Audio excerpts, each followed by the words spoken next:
I have the pleasure to present to you Dr. Martin Luther King, Jr.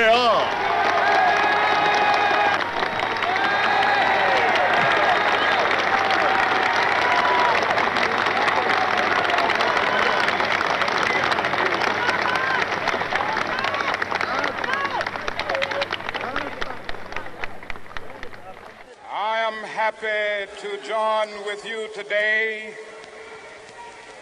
in what will go down in history as the greatest demonstration for freedom in the history of our nation.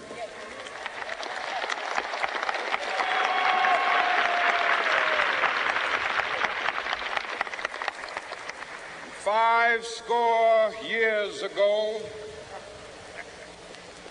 a great American in whose symbolic shadow we stand today signed the Emancipation Proclamation. This momentous decree came as a great beacon light of hope to millions of Negro slaves who had been seared in the flames of withering injustice. It came as a joyous daybreak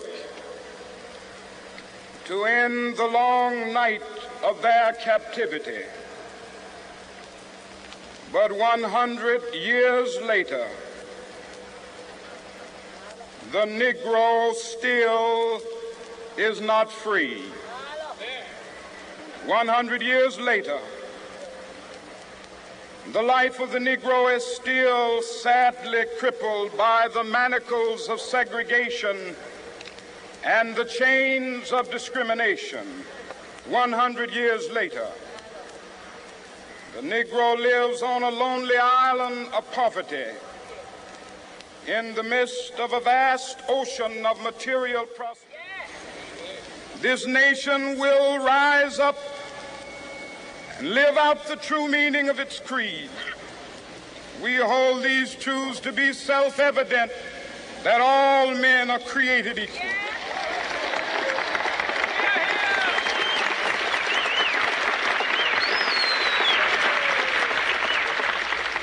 I have a dream that one day on the red hills of Georgia, the sons of former slaves and the sons of former slave owners will be able to sit down together at the table of brotherhood.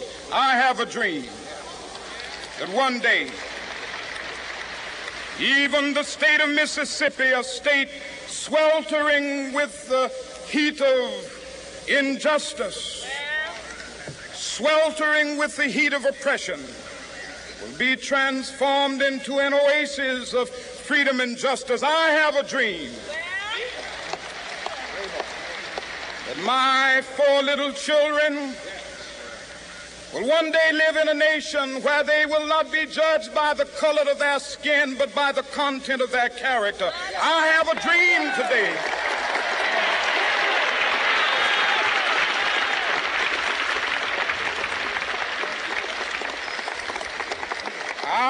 a dream that one day down in Alabama, with its vicious racists, with its governor having his lips dripping with the words of interposition and nullification, one day right there in Alabama, little black boys and black girls will be able to join hands with little white boys and white girls as sisters and brothers. I have a dream today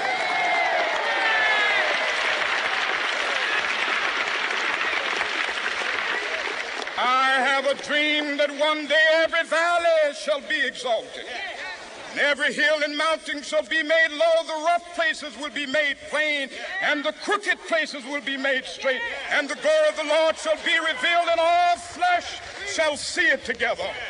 This is our hope. This is a faith that I go back to the South with.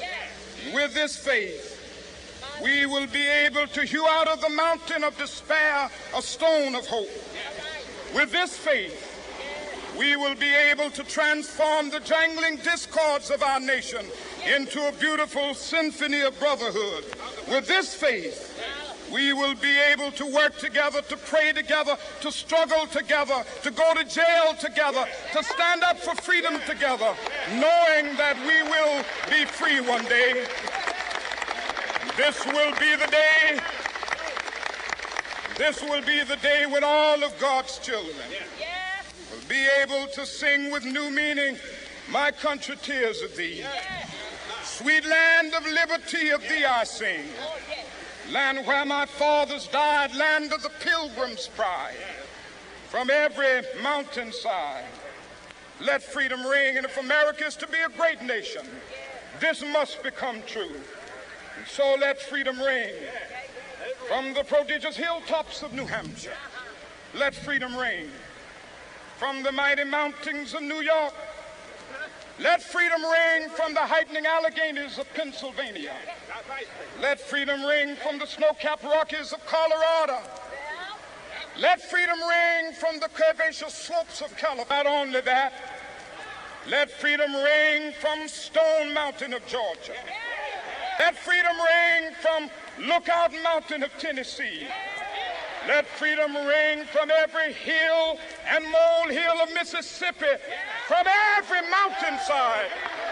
Let freedom ring. And when this happens, when we allow freedom to ring, when we let it ring from every village and every hamlet, from every state and every city, we will be able to speed up that day when all of God's children, black men and white men, Jews and Gentiles, Protestants and Catholics, will be able to join hands and sing in the words of the old Negro spiritual. Free at last, free at last.